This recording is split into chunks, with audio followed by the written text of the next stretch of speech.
Hello everyone, and welcome back to Zelda Retrospectives. My name's Leopold, and I'm sorry about the last part being so short. It's just that I didn't really have much to say about that game because, honestly, it wasn't like it didn't leave much of an impression on me. I didn't play enough of it to get really into it. But we have Wind Waker now. Wind Waker is for many people their favorite, or like has their favorite Link because he's like, oh, it's so cute, look at him. And I don't know. I feel like Toon Link's kind of overrated, or like not overrated, but like he's not my favorite Link. He's just like, I mean, he's just like cute for the sake of it. He's just like kind of a fuck up. um, Funny story. One of my managers actually said that I was like Wind Waker Link, and I'm pretty sure that was supposed to be an insult because Wind Waker Link is really he's special. He's just like and he's a little annoying in my opinion, and I can be like that too, but honestly, yeah, Wind Waker Link is my favorite Link, but no hate against him. He's cool, I guess. I mean, I can see why people say that he's cute. It's just like I like other Links more. So, now that the design's out of the way, and um, yeah, now that the design's out of the way, I guess I can go ahead and start with some of the controversy with this game. This game had some controversy whenever it came out because it wasn't what people wanted. It's a classic case of people complaining about the product before it was even released, and basically people said, "Oh, well, Zelda's dead" or something. I think that's what people said back when it came out in 2002, and now it's one of the most beloved Zelda titles. And people didn't like the art style change. I think it looks really good. I think it's a really nice looking game, especially in the HD version. It looks so good. It's just that it's not my favorite design for Link. It's not my favorite look for the Zelda characters. Um, it didn't really sit well with Western audiences back then, but now in a world where everybody watches anime and stuff, it fits perfectly fine. So I'm glad that they released this in HD on the Wii U. It's probably going to get a Switch port along with the HD version of Twilight Princess. I'd be surprised if they didn't do that. But, they might not. I feel like it would be too soon right now. Or they might not at all, making those games Wii U exclusive, but whatever. Now, I've only played this game through the HD version, and it made a lot of improvements with the HD version. For starters, um, in the original version, you have to collect the Triforce, and you only have... Actually, no, you have 12 pieces. In this game, it's 8. Thank you for that. And you also have to find, if I can figure out how to open up the map. Oh, duh, it's right here. You also have to find a bunch of Triforce charts in order to get some of the pieces. And I believe you have to find more in that game. Another thing that this game introduced is the Swift Sale. Um, Now, back in the original game, I'm actually going to show this off. That was Grandma over there, by the way. I didn't say hi to her. As a matter of fact, I'm gonna go back in there and say hi to her because it's a really cute exchange. This game has some cute moments. Again, it's not my favorite game, but it still has some cute moments.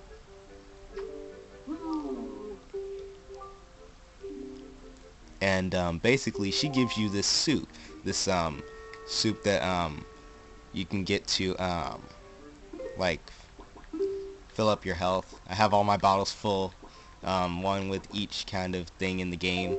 But as you can see, she has a picture of me and my sister. That's cute. That's really cute. I like that. And there's Link's sister right there. So it really does tug at the heartstrings. It reminds me of how I am with my grandma. I'm like the light of her life, just to be a little mushy for a bit. She's actually on like the other side of the house right now, like taking a nap. But anyways, back to the game. One of the things that I really didn't like about this game, and I don't think that a lot of people liked about it back then, is the sailing. So the main gimmick is that you have to sail to get to places. Now, one of the problems with the game is that you always had to switch the original game, I mean, you always had to switch the wind using a song that you can conduct on the Wind Waker. I think it's this one. Yeah, that's it.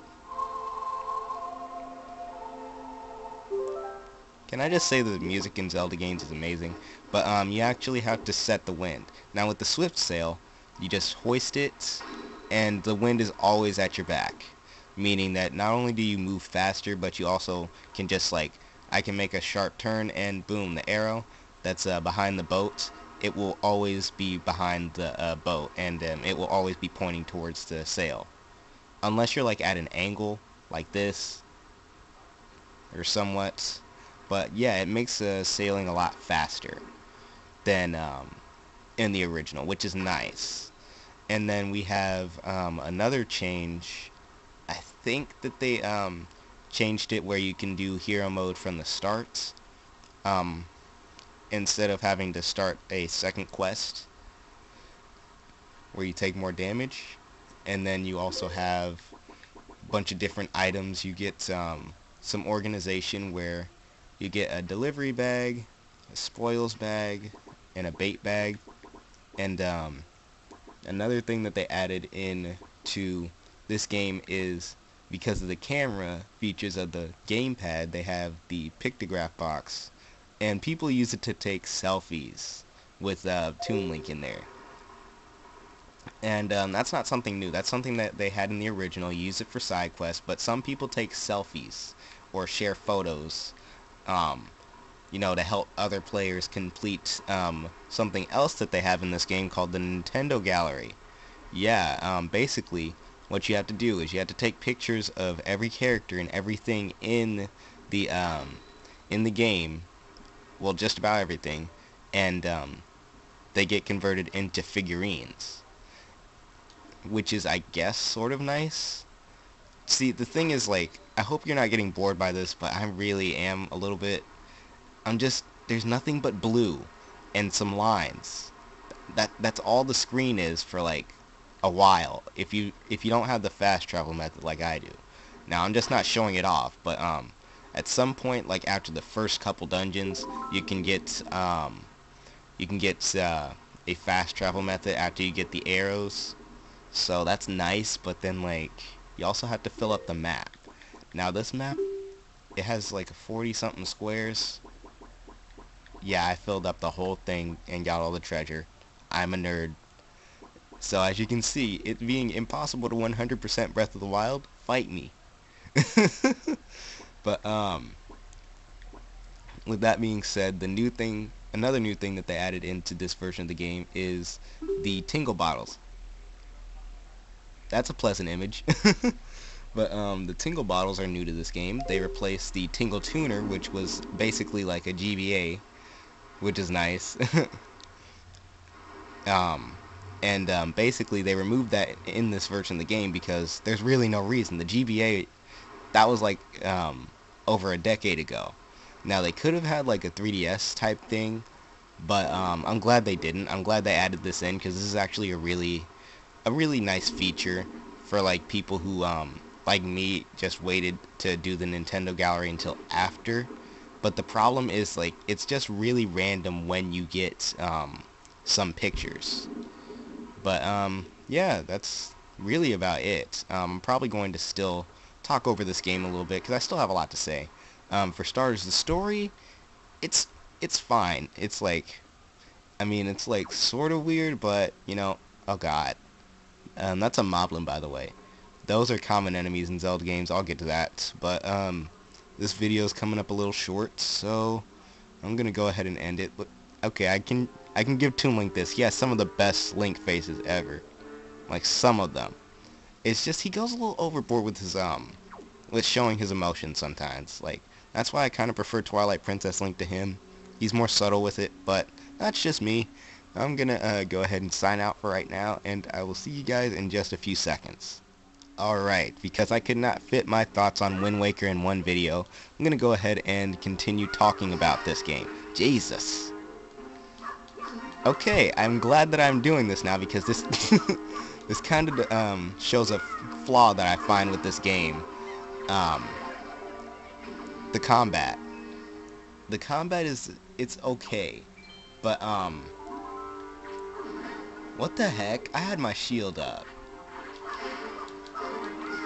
but there's no way to finish the character, and that's always been a problem for basically any Zelda game um before Twilight Princess. But yeah, you don't have a like a finish move, so like it arguably takes longer. Also, you can steal weapons, cause hashtag Breath of the Wild. I forgot that I had to talk about like the things that Breath of the Wild takes from other games in these games. Um, so yeah, that's sorry about that. I'm gonna go over in Twilight Princess to make up for it. I'm gonna go over what things that it takes from Ocarina of Time and Majora's Mask. But speaking of things that this game has, the combat, like I said, you can't do finishing moves.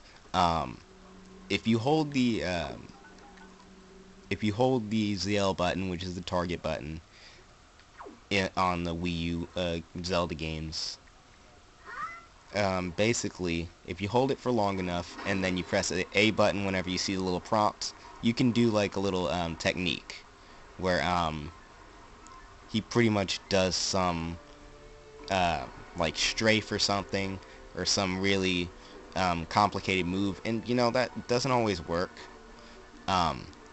Also, this game is sort of open world. It's one of the biggest Zelda worlds, but the problem is that you don't get to run around it. All of it is like separated by water, and you just find like islands every now and then, so it kind of makes it tedious to go through. And then we have the dungeons, which are probably some of the weaker dungeons in a Zelda game. This is one of the easier Zelda games in general, but yeah, the dungeons in this game, you can tell sometimes where they had to cut corners. For example, at the beginning of the game, you have I forgot that was still on my screen. But at the beginning of the game, you have to get your main objective is to get these 3 pearls.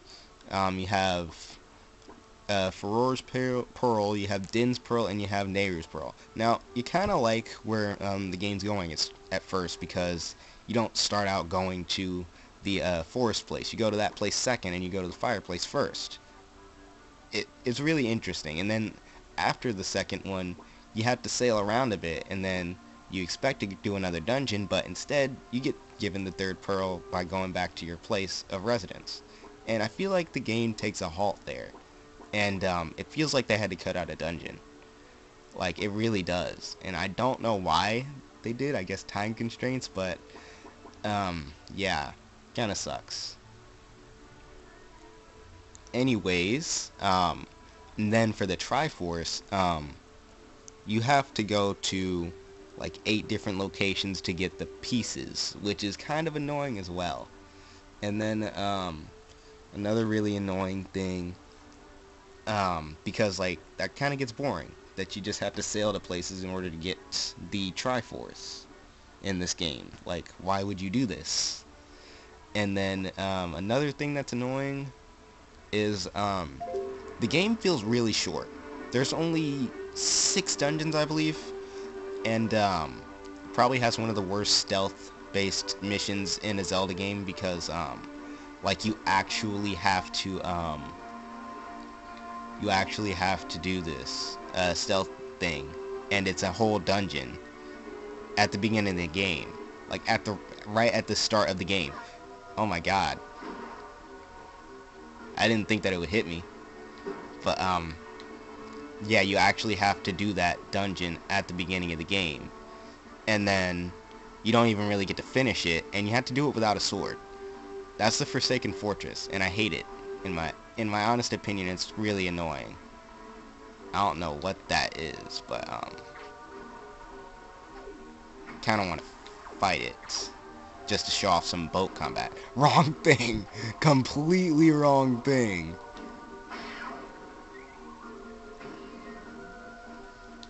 Alright. That's all I got. Just a fucking green rupee, okay. Another issue that I have with the HD version, and I don't know if it was in the original, a lot of the treasure that you can just dig up randomly on the, while you're sailing, is just rupees. And, you know, you're gonna need a lot of money, because you have to, it's like a money quest, near the end of the game, to get these, Triforce charts deciphered by Tingle, who was introduced in Majora's Mask, I forgot to mention, and makes a return in this game. He's creepy as fuck either way. But, yeah, that happens. And then you also have, two more dungeons after. Like, you have 6 dungeons in total, I believe. There's the Forsaken Fortress, the first visit, and then you have, the first dungeon, which is on this island that I'm about to go to right now. I believe it's Dragon Roost Cavern. Yeah, that's it, the first dungeon. And then we have the Forbidden Woods, which is implied to be like either the Lost Woods or like the Kokiri Forest, like in ruins. And then we have the what is it? The Tower of the Gods. That's the third one. I love how I remember all this, because I actually just played this game for the first time the other day. Or not the other day, but like about sometime at the end of last year. And then we have the Forsaken Fortress, the second visit, where you actually get more of a story. Or at least you actually have to do it, like, and finish it this time, and go get a boss. And then, or beat a boss. And then we have the next dungeons, which are the Earth Temple and the Wind Temple. Let me just say that wind gimmicks in games are annoying. We'll get to that, though. Actually, no, yeah, it's really annoying. And then, basically you have 2 sages. Hi, Link.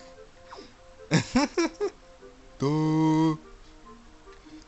But, yeah, you have like these 2 stages to save, and that's basically it.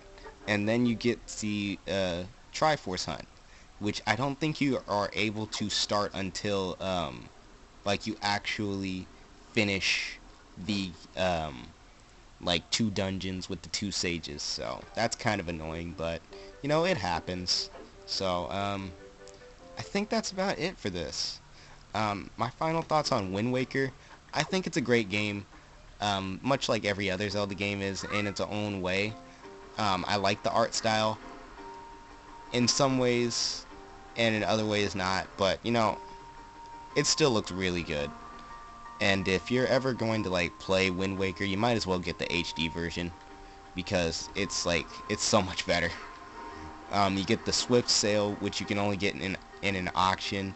You get the, you get these little tingle bottles. Is that... No, I don't want to open Miiverse. Fuck that place. I don't know what that is, but, I don't know what that drawing is either. But, yeah, that's about it for this game. So I'm probably not going to touch this game for a bit, because, I had this tradition where I play through every Zelda game final boss that I have. So yeah, I'm probably going to be revisiting that for that, but not right now. So that's it for Wind Waker. The next time I'm going to be looking at Twilight Princess, skipping a few years. But yeah, I'm going to be talking about my thoughts originally, and then my thoughts whenever I played through the HD version. So, and I'm going to be using the HD version for the whole time, because I don't want to, like, get out the Wii remotes and stuff until I get to Skyward Sword. So, anyways, I hope you all tune in for that, and I'll see you all next time. Make sure you like, comment, and subscribe if you enjoyed.